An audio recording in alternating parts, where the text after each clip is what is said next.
Bem, e aí vocês podem me perguntar, como que o saneamento ambiental vai conseguir promover a saúde do homem? E aí a resposta é através de algumas ações. E que ações são essas? A gente pode citar como exemplo sistema de abastecimento de água, sistema de esgotamento sanitário, a drenagem urbana e manejo de águas pluviais, limpeza urbana e manejo de resíduos sólidos, proteção sanitária de mananciais, controle de vetores, educação ambiental e sanitária, reuso de águas, ações de mobilização social continuada, o controle da poluição do ar ou melhorias sanitárias da habitação. Tudo isso são ações que vão visar garantir que o homem tenha boa qualidade de vida através de boas ações de controle do meio ambiente. E essas ações estão também interligadas, interconectadas umas com as outras. No caso, por exemplo, de eu ter um bom sistema de esgotamento sanitário, ou seja, coleta, transporte e tratamento do esgoto, destinação final dele também para um local sanitariamente adequado, garante que eu não vá ter poluição da água decorrente da falta do sistema de esgotamento sanitário, que poderia estar ali, né, as fezes, os esgotos, contaminando algum manancial de abastecimento público. Então, eu já consigo garantir que a água fornecida nas cidades, esse sistema público de abastecimento de água, não seja contaminada pelo esgoto lançado a céu aberto nas ruas, tendo as duas ações funcionando adequadamente.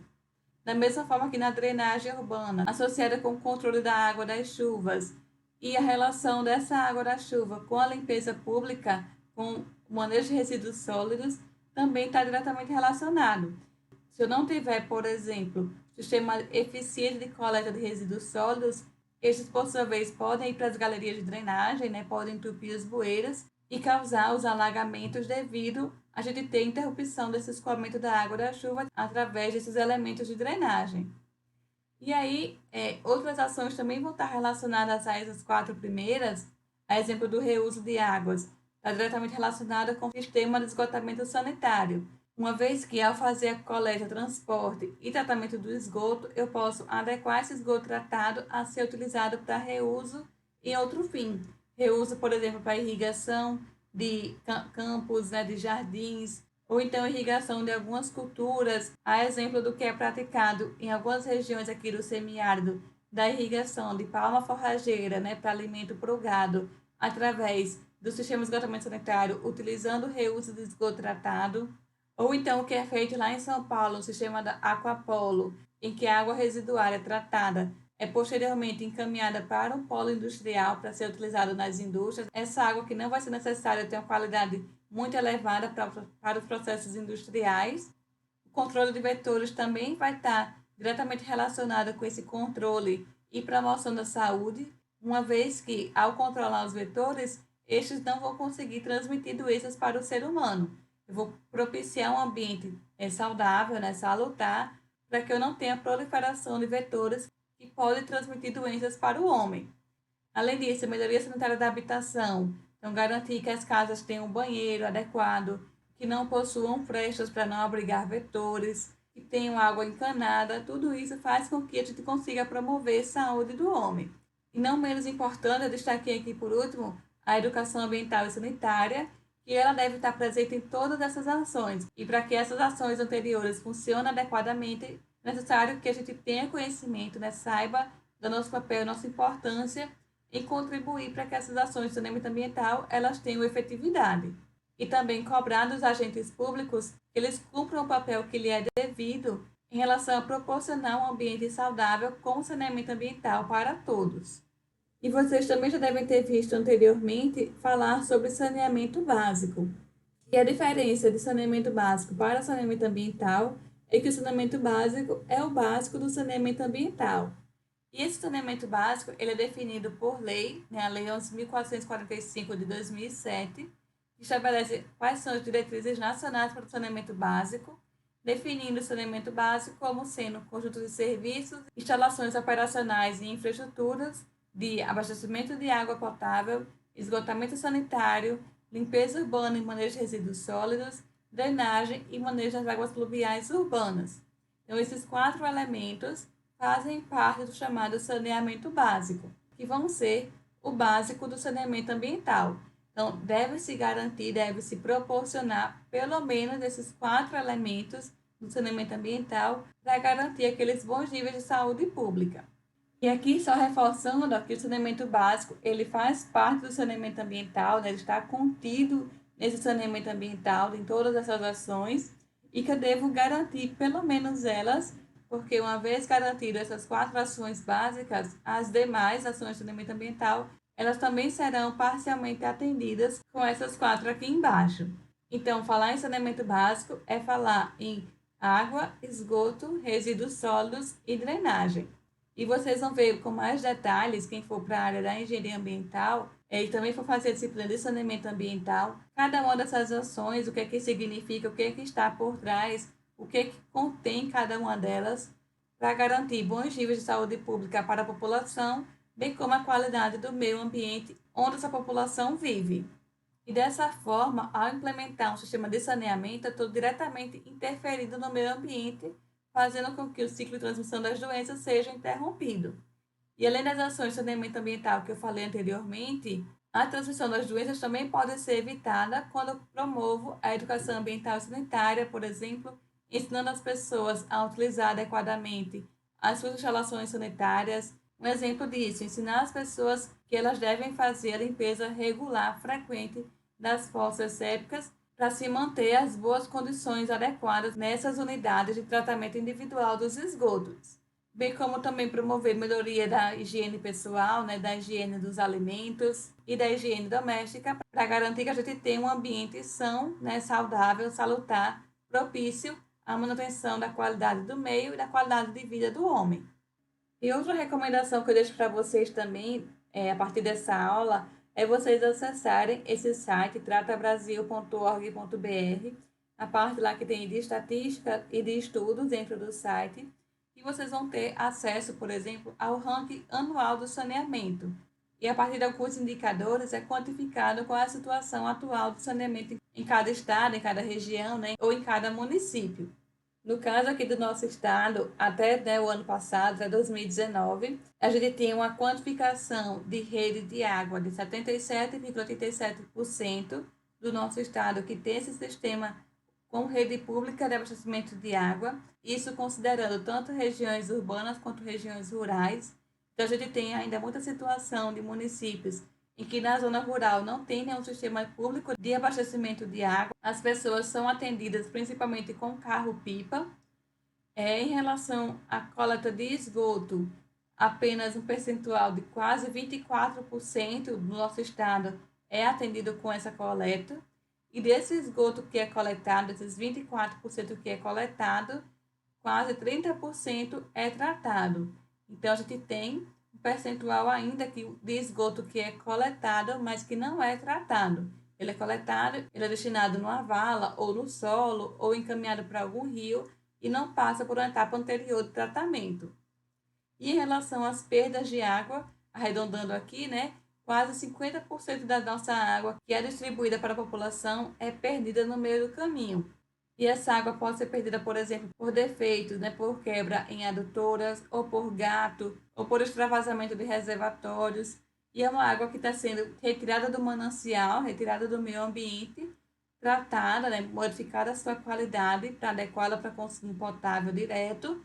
E posteriormente, uma parte dela, né, quase a metade dela, é perdida no meio do caminho. Então, eu estou desperdiçando tanto um bem natural que eu retirei do manancial, como também gastando dinheiro para poder tratar essa água e depois, infelizmente, acabar perdendo ela no meio do caminho.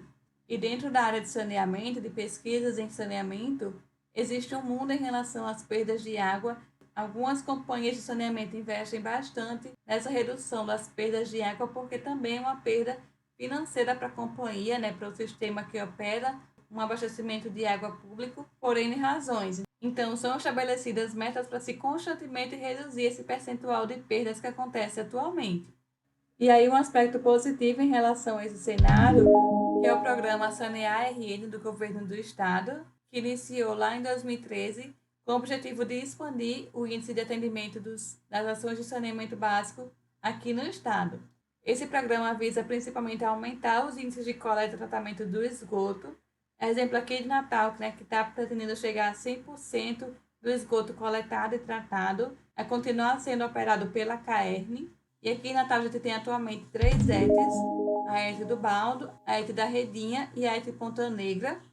E dentro desse programa foi projetada a construção de mais 2 ETs aqui em Natal, a ET Jundiaí Guarapes e a ET Jaguaribe, para atender a população que ainda não é atendida por esse sistema de coleta e tratamento dos esgotos. Aqui vem a imagem de satélite, a gente tem nossa cidade, né, de Natal, muito bonita por sinal, rimando até aqui, inclusive para vocês. Aqui está a zona norte, né, de Natal, para quem não conhece, quem nunca parou para olhar a imagem de satélite. O Rio Potengi, a zona sul, leste e oeste, né, aqui abaixo, Parnamirim fica aqui nessa região.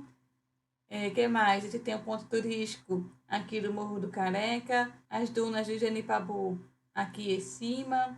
Aqui está a Lagoa de Extremóis, utilizada também como manancial de abastecimento público da cidade de Natal, né? Abastece 70% da zona norte de Natal. Aqui fica localizado o aeroporto em São Gonçalo do Amarante. E aqui, por último, fica localizado o aterro sanitário no município de Ceará-Mirim. E aqui estão localizadas as principais estações de tratamento de esgoto de Natal, a ET do Baldo já em operação, a ET de Ponta Negra e a ET que está sendo finalizada, né, aqui na construção, a ET Jaguaribe. E essas ETs elas vão atender, né, todo o município de Natal.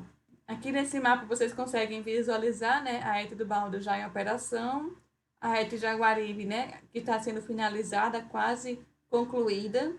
A ET Redinha, que nesse projeto do SANEA-RN está sendo expandida para adequar a vazão de esgoto a ser coletada, e a ET Jundiaí Guarapes, que também está em processo de construção.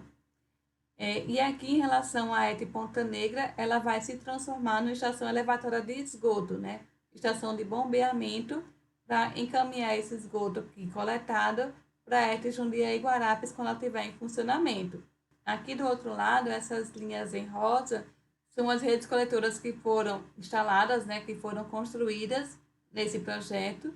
E aqui as linhas em azul são as redes coletoras já existentes, que já coletavam o esgoto aqui dessa região para encaminhar ou para a ET do Baldo ou para a ET de Ponta Negra. Então, pelo menos com relação a esses índices de coleta e tratamento do esgoto, a cidade de Natal pretende, né, apresentar um bom cenário daqui a alguns anos com a conclusão dessas 2 ETs e a conclusão das obras da instalação da rede coletora aqui na cidade, garantindo então um aumento naqueles índices de cobertura de esgotamento sanitário nessa região. No entanto, o saneamento, como a gente viu, é muito mais do que esgotamento sanitário, né? Então é importante também garantir a proteção sanitária dos mananciais para que eles não venham a ser poluídos, não venham a ser contaminados, garantindo também a boa qualidade do meio ambiente. Então é necessário, né, não se fazer o desmatamento das áreas de margem de algum corpo aquático, também prevenir o despejo de efluentes de esgotos domésticos, esgotos industriais, diretamente nesses corpos hídricos. Além disso, prevenir em relação aos aterros, a assoreamento das nascentes, bem como garantir que a agricultura não venha a prejudicar a qualidade da água dos mananciais, associada com aquele uso intensivo de agrotóxicos ou de fertilizantes no solo, e também garantir que a expansão urbana não cause uma grande pressão sobre esses corpos hídricos, visando manter a boa qualidade daquele meio, daquele ecossistema. E além disso, também não menos importante em relação a resíduos sólidos e à saúde, o resíduo sólido, como a gente viu, pode ser tanto causa direta quanto indireta de doenças, de forma direta pelas pessoas que manipulam diretamente os resíduos que podem estar contaminados, né, podem estar infectados, bem como de forma indireta que alcança a população ainda maior. Eu posso ter mais pessoas doentes decorrente desse contato com o ar, com o solo ou com água contaminada devido a resíduos sólidos dispostos em locais inadequados. É o meio ambiente poluído, né? Tanto da água, quanto do ar, quanto do solo, ou ainda a proliferação de insetos, né? De vetores transmissores de doenças, como moscas, baratas, mosquitos, ratos, suínos, aves, cães, gatos, que vão encontrar naquele lixão um local que tem bastante alimento, que tem abrigo também ali para alguns vetores, e que esses vetores entram em contato direto com o homem, podendo transmitir doenças para estes. E em relação à drenagem, aqui por último, ela também vai estar relacionada diretamente com questões de saúde. Então, em períodos de chuvas mais intensas, quando a gente tem, né, um alagamento numa zona urbana, por exemplo, essa água da chuva ela se mistura ali com esgoto, com urina de rato, com o lixo contaminado. Isso faz com que aumente as chances de transmissão de doenças provocadas pela falta do sistema adequado de drenagem urbana. Pessoal, então, como é de praxe, eu vou colocar para vocês lá no Cigar material referente a essa aula para vocês estudarem, para vocês fazerem a leitura com calma, né, com mais tranquilidade e também assimilar melhor o conteúdo que a gente viu aqui nessa aula. Tá bem? Então, bons estudos, a gente se vê em breve.